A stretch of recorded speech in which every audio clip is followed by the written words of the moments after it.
Welcome everyone to our ongoing classes on the S'dei Chemed.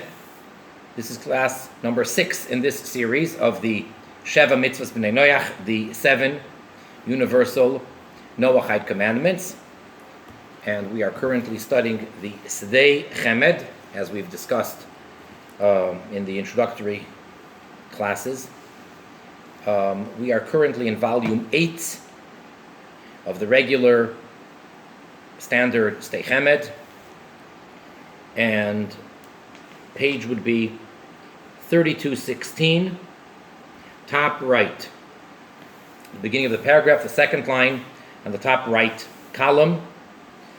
And what we've been discussing until now, pretty much in the past 5 classes, is, well, actually it wasn't the past 5 classes, maybe the past 4 or 4.5 classes to be accurate. Now, the question is shiurim, measurements for B'nai Noach. When it comes to Jews, to the precepts, the commandments, and the prohibitions, measurements play a very important role. Whether it's time, whether it's size, whether it's weight, whether it's volume, measurements play a very crucial role when it comes to mitzvahs. Question is, with dealing with B'nai Noach, the non-Jewish world, when they have their mitzvahs, things that they are not permitted to do they also have these measurements or not?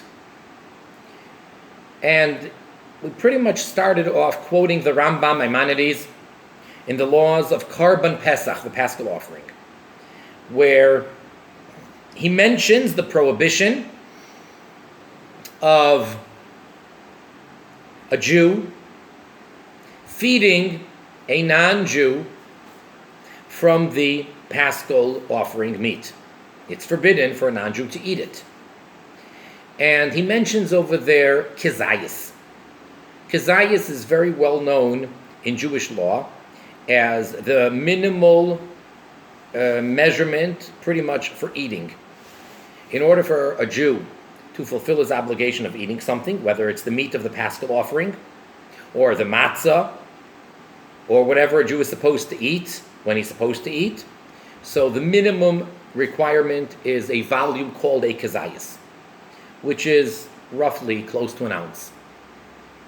And as far as the prohibition of eating, many times it's also an ounce, that amount of a kezayis, for a Jew not to eat non-kosher meat, for example. We discussed that at length. And here we're talking about a non-Jew who's not allowed to eat of the Paschal offering. So why does kezayis play a role? He's not Jewish. So are there shiurim, are there not?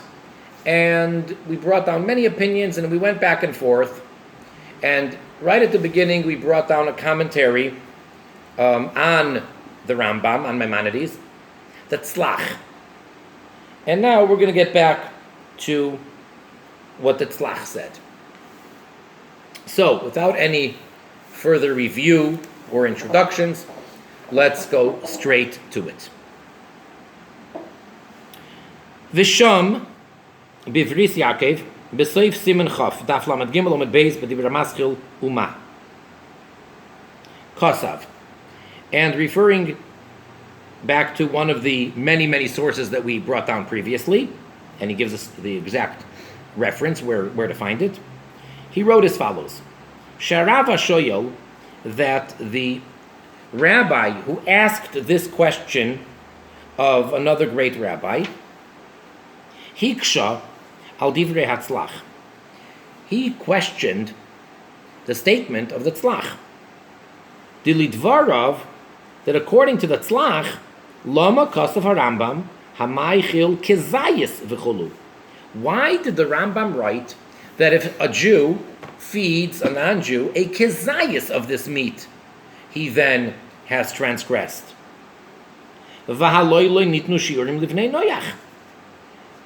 measurements, these amounts, were not given to the Bnei Noach. It's all oral tradition given by God to Moses, only applying to the Jewish people.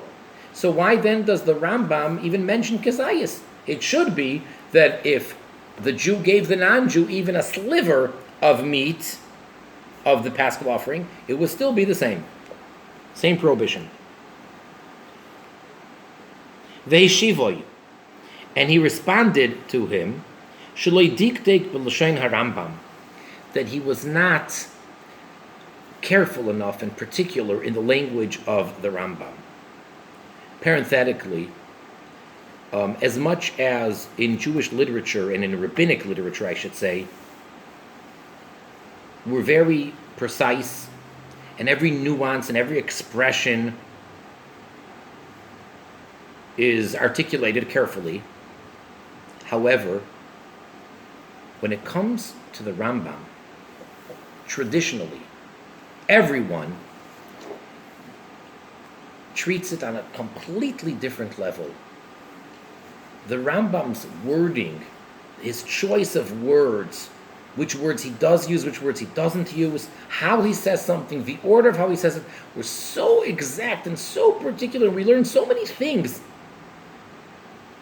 I mean, no less than from the Mishnah itself in the Talmud.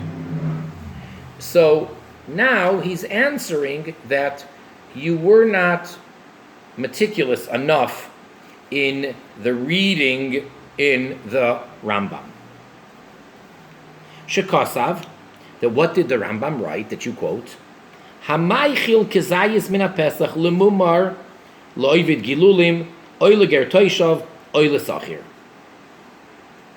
That if one, meaning a regular Jew, feeds a kezayis, that amount of the Paschal offering, to a mumar, which means a Jew who is categorically a heretic, someone who has converted out, who has accepted some form of idolatry, and he worships something other than the one and only God. Or if he feeds it to a ger toishav, which in other classes we've discussed this at great length. A ger toishav, just to remind you, is basically a non-Jew in the times of the Holy Temple, the first temple that is, part of the times of the first temple, when we had the Jubilee year in effect.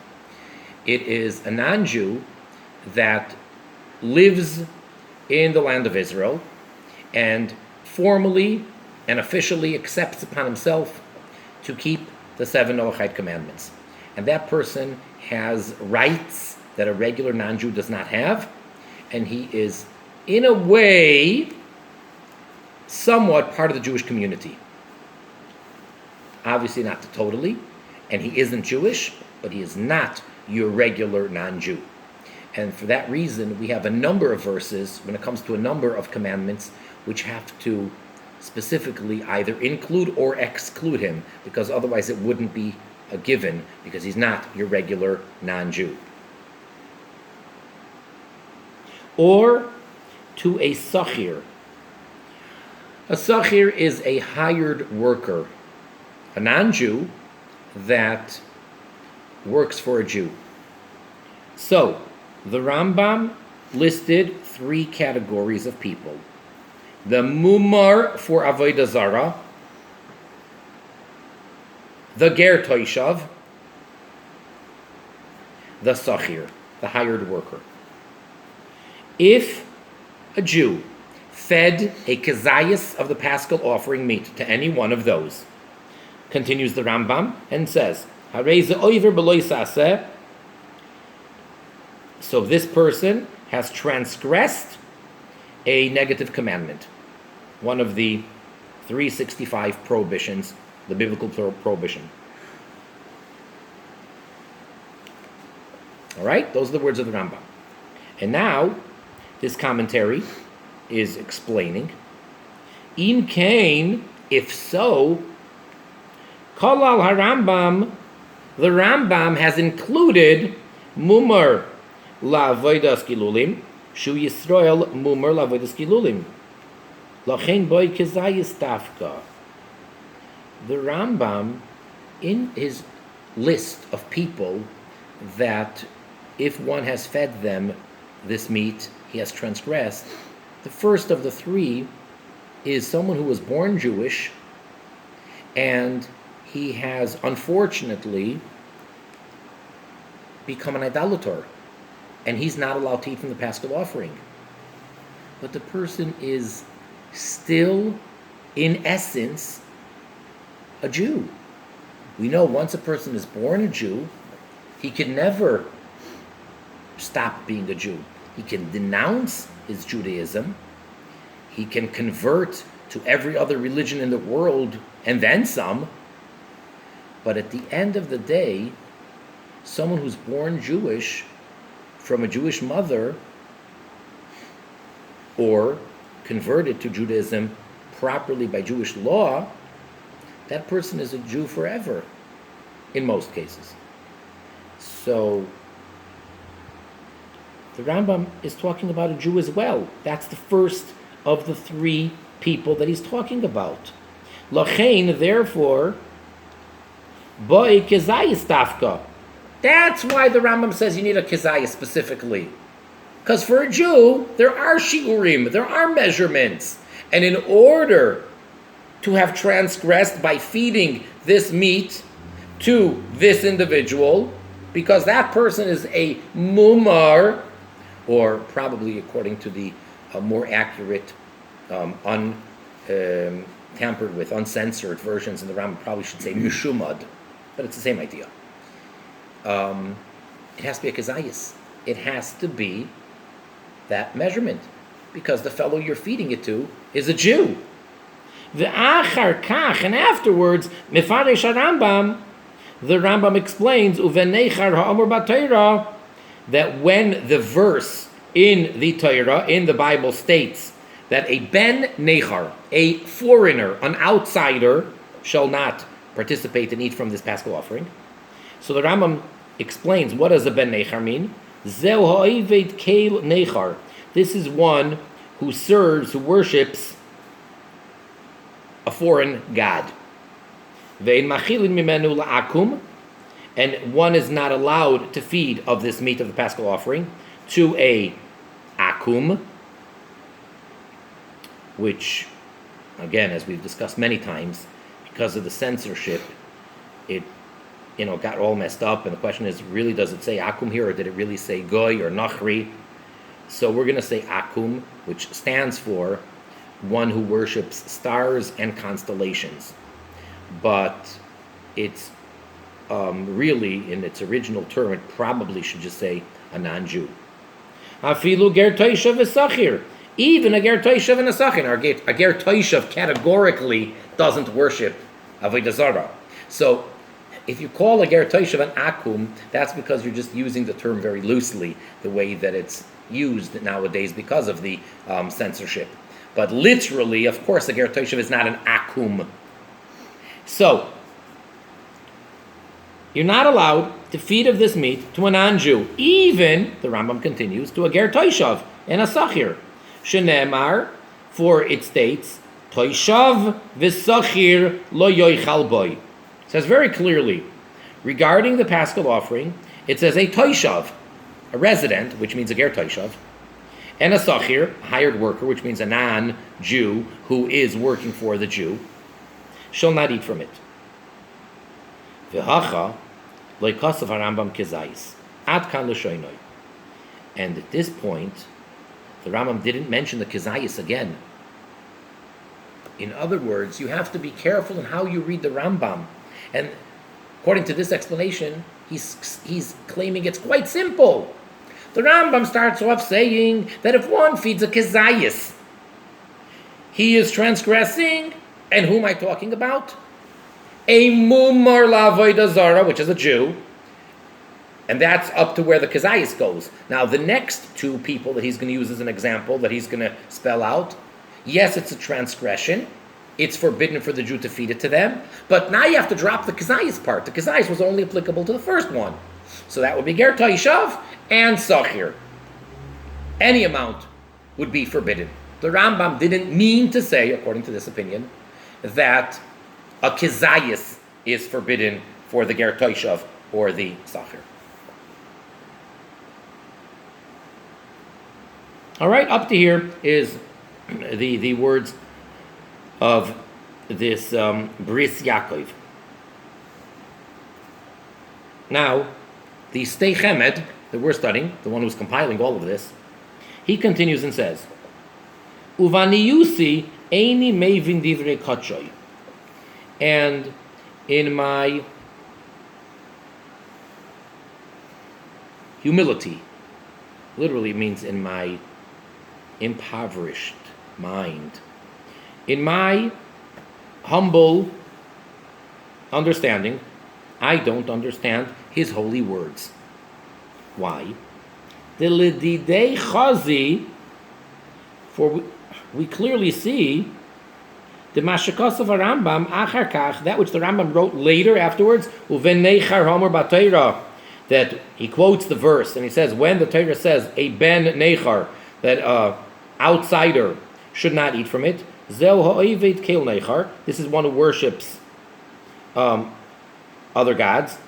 Hainu, meaning to say, shebol lefarish mumar lavodas kilulim, that the Rambam is coming to explain the meaning of a mumar for one who is acceptant to idolatry. The Kasa Bereisha that he wrote in the beginning, Shehu ha'ben nechar ha'omer b'Torah, that is the ben nechar which is mentioned in the Torah. And then when the Rambam wrote, Ve'in machilim mimenu la'akum, that you're not allowed to feed of this paschal offering to a non-Jew, afilu ger toshav v'sachir, even the ger toshav and the hired worker, lo yihutzrich lichtiv kezayis, he didn't have to write kezayis. Shekvar kosav ken betchila, he already wrote that in the beginning. Hamachil kezayis lemumar oile ger toshav v'chulu. He said in the beginning that one who feeds a kezayis of this meat to the mumar or the ger toshav. V'kevan shekola betchila mumar v'ger toshav. So since at the beginning, the first time, he puts them together, the mumar and the ger toshav. Af im noimar de mumar ein dina kiven noyach. So even if you want to say that the mumar does not have the same legal status as the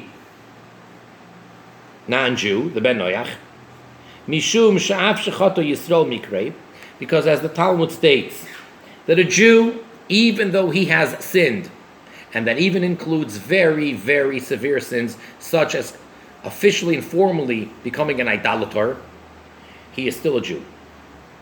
Uboy shiura, and therefore he needs to have an amount, the kezayis, in order to be liable. Mikol makom, nonetheless, kevin de kolal kulu tlasa. But since the Rambam included all three of them, he bunched them together. Mumar, v'toishav, v'sachir. He put them all together. Lahavale leminkat. He shouldn't have so to say grabbed hold. Dimash madakulu ka'amar d'shiurayo b'kazayis. The implication is that for all three of those individuals, the measurement, the amount in order to be liable is the kazayis, and that's difficult, but that's the implication of the Rambam. Utfei havanecha. It would have been more comfortable, more convenient, lemichtav bistam, had the Rambam just wrote it plainly, and he should have said, hamachil mina pesach, one who feeds of the paschal offering, lemumar oil ger toshav oisachir, to a mumar, which is the Jew, or to the ger toshav, or to the sachir, oiver, transgresses. Don't mention the amount. V'hava yadinan, we would understand, we would know, mimela, automatically, the cholchat kedine, that each one of these three people, when does one transgress? Each one according to his law, whatever the rule is for him. Mumar dedine ki Yisrael. The mumar, he has the category of a Jew, and therefore I would of course know that in order for the mumar to be transgressing, for you to feed the mumar, it would have to be the kezayis. The ger toshav is sachir, and then the other two, the ger toshav and the sachir, shehem kinachri, that they are like a regular non-Jew outsider, b'chol shehu kidin ben noyach, it would be any amount, just like the regular ben noyach. A ben noyach is the very general term we're using now for all the people that are not Jewish, even if it's a ger toishav, and even if he's a sachir. Doesn't matter. Akum, Nachri, Goy, Ben Noyach. So I would know that. So why does the Rambam say if you give them a kezayis? It's extremely misleading to come along and say when he said kezayis, he only meant the first person of the three. But then you have to drop the kezayis when you continue the sentence and you read about the ger toishav and the sachir. So the S'dei Chemed says it's very difficult to read that into the Rambam.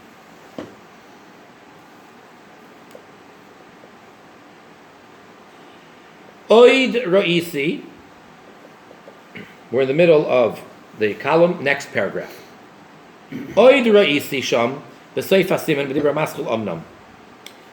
Furthermore, I saw over there in that same section, Shekosav, that he wrote, the Divrei Atzlach, that these words of the Tzlach, Ein Nirin Klau, do not seem to be correct at all.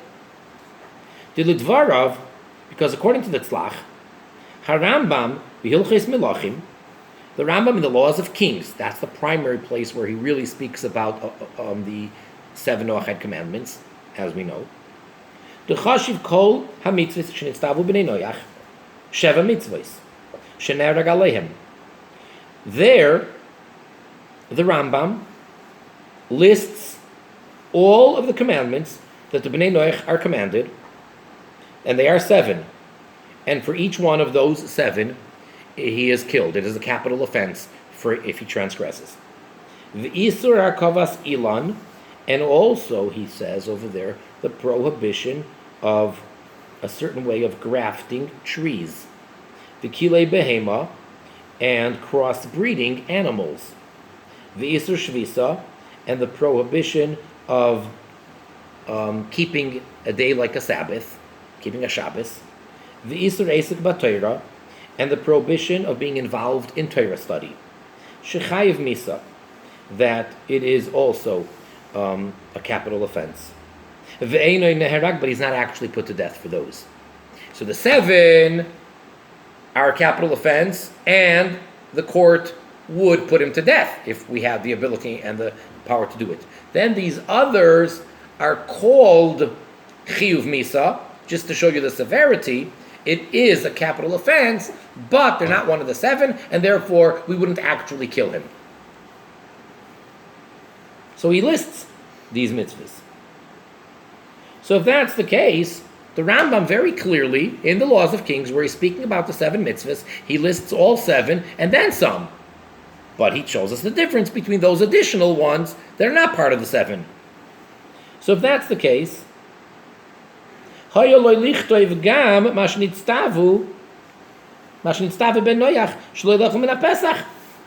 Rambam should have also listed this commandment that the Ben Noach is commanded not to eat from the Paschal offering.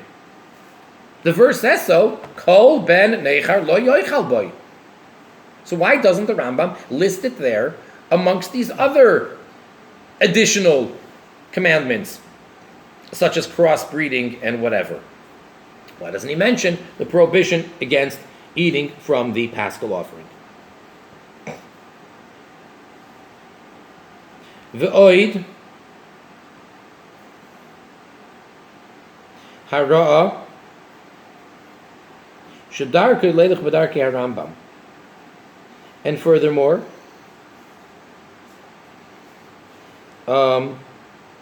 we have the author of the Sefer HaChinuch that we mentioned in a previous class, who is another one of the ones who list all 613 commandments, and he goes in the chronological order of how they appear in the Torah, starting with the first commandment, which is to be fruitful and multiply, to have children, because that's the one in the beginning of Genesis, and he just goes through each section in the Torah, every parsha, and that's how he comes with his list of 613.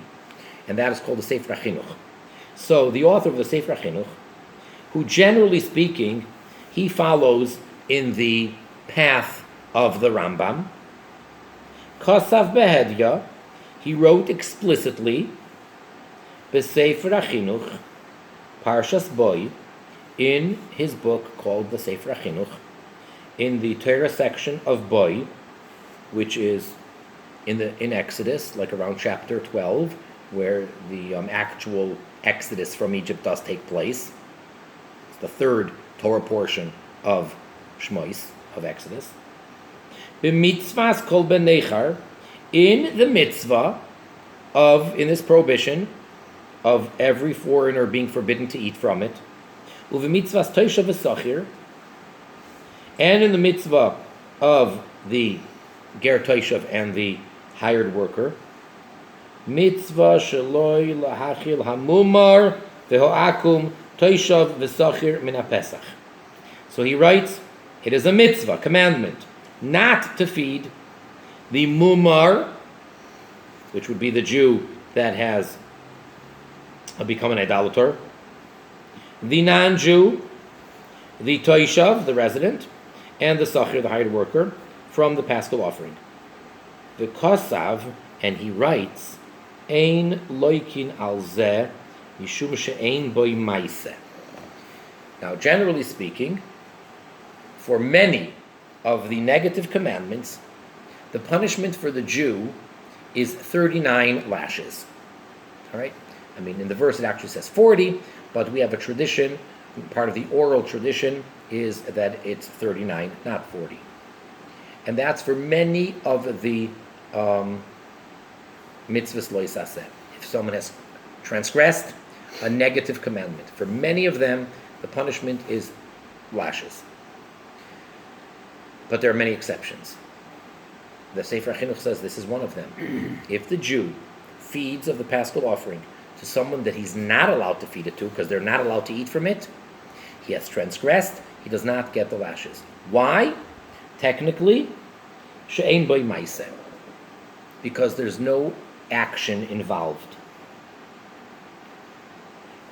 The rule is that in order, one of the rules of how we determine if this is a mitzvah prohibition that one would get lashes for, so one of the conditions is it has to be a transgression that has maiseh, that has actual deed to it.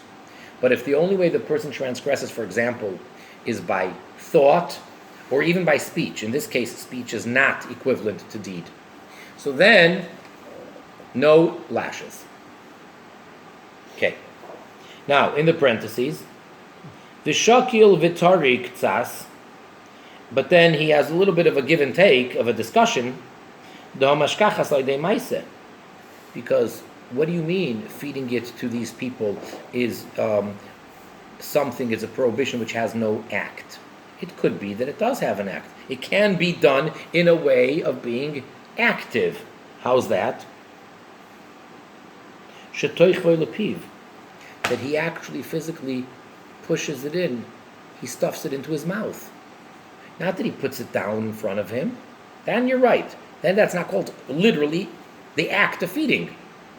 But it's possible that if the Jew actually took this meat and he literally fed it, like you would to an infant or to an elderly person that needs assistance or to someone who's ill. So if he actually fed it to one of these people, then he did do a maiseh. So why then would he not get the lashes? V'amai lo loki. Why is he not getting the lashes? V'neichale the hara'ah the shitasei. But it's not a problem according to the Sefer HaChinuch, because he's following along in he's being consistent with his philosophy, and that is the lav shef shalaver beloy maiseh haf ksheise boy maiseh ein loikin. He holds his understanding of the rule is, in general, throughout the whole Torah, that a prohibition, one of the 365 negative commandments, that can be transgressed without doing an action, then even if one did an action in the transgression, there's no flogging. It doesn't get the 39 lashes. And since this prohibition can be done without sticking it into his mouth, So therefore, even if he actually physically fed him, okay. But that was all parenthetical.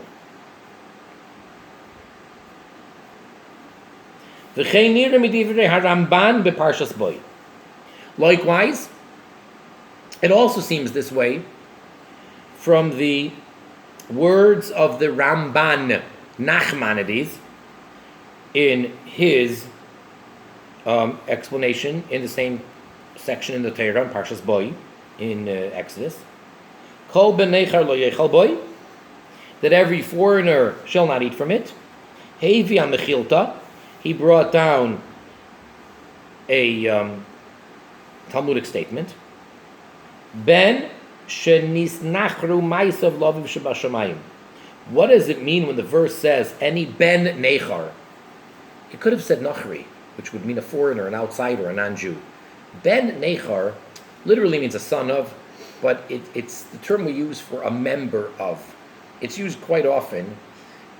It means someone who's part of a certain category, but literally it means a son of. So the way that we are almost homiletically interpreting this verse is any son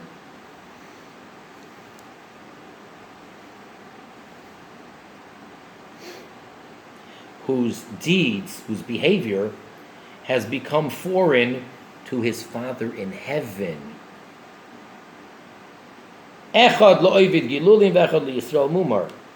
Whether it is a non-Jew who's an idolator, or whether it's a Jew who's an idolator. Same thing. This is a child who has, in his behavior, by being an idolator, gone astray, become foreign to his Father in heaven. And that's who the Torah means, may not eat from this.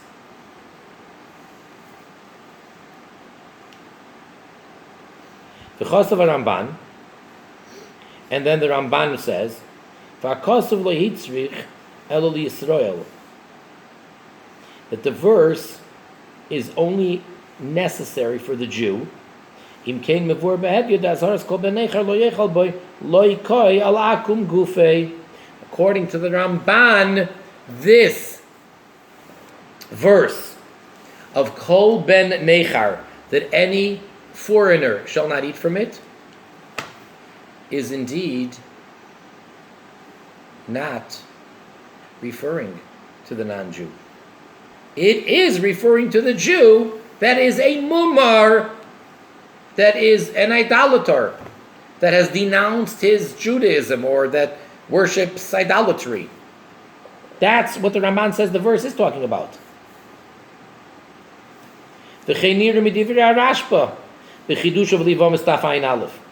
And likewise, another opinion. It seems that this is also what the Rashba, which is another one of the commentators of the general same era of Maimonides, Nachmanides, the Rashba, in his commentary to tractate Yevamis, the Ka'amar, that he said is over there, Toishav v'sachir, that when the verse speaks about the Toishav and the Sachir, La'asuye, what's this coming to include? Who are we coming to bring in and say that they also may not eat from the Paschal offering? Aravi mahul v'givoini mahul. An Arab that is circumcised, or someone from the nation of Givoin who is circumcised. And if you remember, the Givoinim were, in the book of Joshua, were a nation, a tribe, a group of people that tricked Joshua, they tricked the Jewish people, and they kind of tried to join and convert. Bottom line is, at the end of the day, they're not considered Jewish. So, if they circumcise themselves, so the verse says that anybody uncircumcised, any male that's uncircumcised may not partake of the Paschal offering. And we said even a Jew that is devout, he is an observant Jew, but for whatever reason is uncircumcised, even if he's not allowed to be circumcised. For example, his two elder brothers passed away because of the circumcision, so he's not allowed to be circumcised. All right? He's also not allowed to eat from the Paschal offering. But if he's circumcised, so the only ones who can eat from Paschal offering, they have to be circumcised. So what about an Aravi mohel, the Arabs that circumcise themselves, or a Givaini mohel that circumcise themselves? So that's what the Rashba explains, that the words Toishav v'Sachir are coming to tell us that they too may not, even though they're circumcised. The Hiksha Rashba, and then the Rashba asked, Teipuk le mishum ben nechar lo yechal boy. Why do I have to have the words Toishav and Sachir to exclude, or to include in the prohibition, the non-Jews that are circumcised? Why can't I just learn them out from the words Kol ben nechar lo yechal boy, that any foreigner, any outsider, any goy, any ben noyach can't eat from it? That's his question. Yesh loymar, and the answer, De mumrois poiselis boitfei meyakum gomur. No, when you say ben nechar, that is talking about a Jew who worships avodah zarah, idolatry. That makes him more disqualified than a non-Jew. Why? Because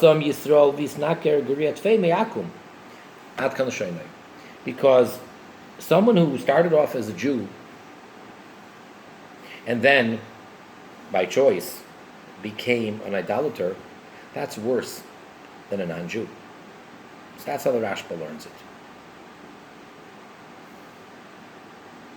Atkan l'shein Rashba v'chulu. This is up there is the quote from the Rashba. In other words, according to the Rashba, it seems that he's learning the same way as the Ramban. That when the Torah says Kol ben nechar lo yoichal boy, it simply means not a non-Jew. In this context, the ben nechar is the Jew.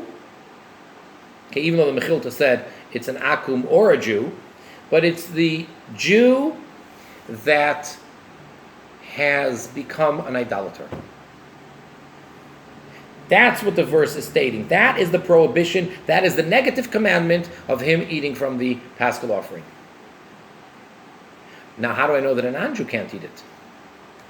Maybe only a Jew that worshipped avodah zarah can't eat it. But what about a non-Jew who's not an idolater, who's a ger toishav? How do I know he can't? So for that I have the other verse that says clearly, toishav v'sachir. Even they can't eat from it. V'oid kvar dochinu mashakos v'atzlach. Furthermore, we've already rejected that which the tzlach stated. L'chalek, to make this distinction, ma'adulei choshiv gabe sheva mitzvahs. The tzlach explained, so why isn't it then one of the 7 mitzvahs b'nei noyach if it's forbidden for a ben noyach to eat from it? Mishum d'lo havi mitzvah tmidis. Because it's not a continuous, constant mitzvah. It only applies once a year, and it only applies when you have the Paschal offering. So therefore, in order for it to be one of the 7, we said it's got to be a mitzvah which applies all the time across the board, and it's not limited to any time or space, such as don't kill, don't steal, etc. If so, the words of the tzlach are rejected. End of quote.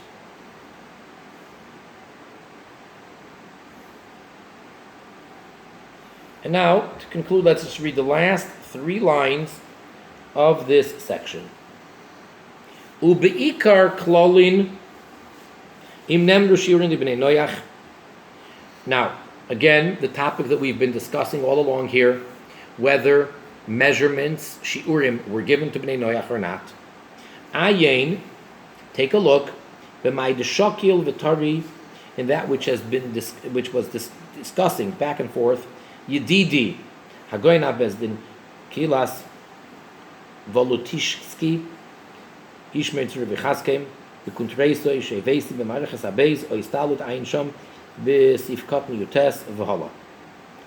He's quoting a friend of his, the S'dei Chemed, who lived at the same time that he did, and he says he put out a whole pamphlet, and I bring him down, I quote him, and he tells us where in this great encyclopedia, where it is exactly, and he says, take a look over there, and he gives us the exact reference, location where it is there. He says, and further, over there, where he's going to still discuss this topic.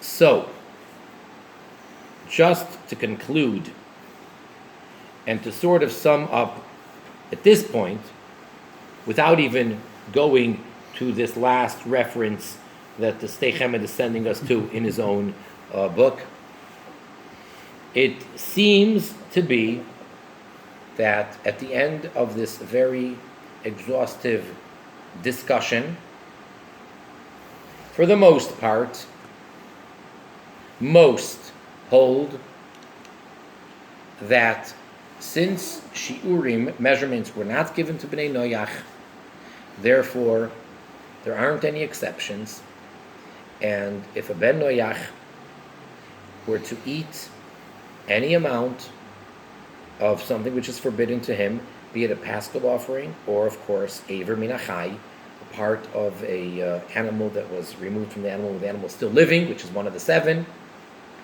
that would be the transgression with the punishment.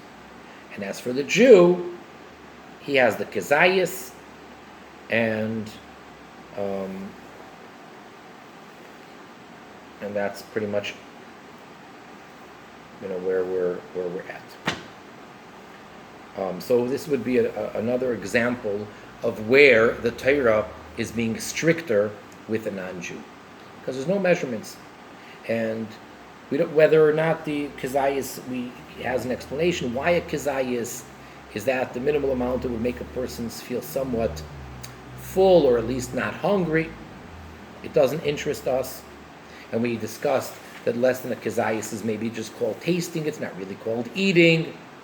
So that was also one point where we said, no, the reason why kezayis should apply to non-Jews as well is because now that the Torah tells us that for a Jew, the amount of eating is kezayis or more, but less is not called eating. That means that human consumption means kezayis or more, but less than a kezayis is not really called human consumption.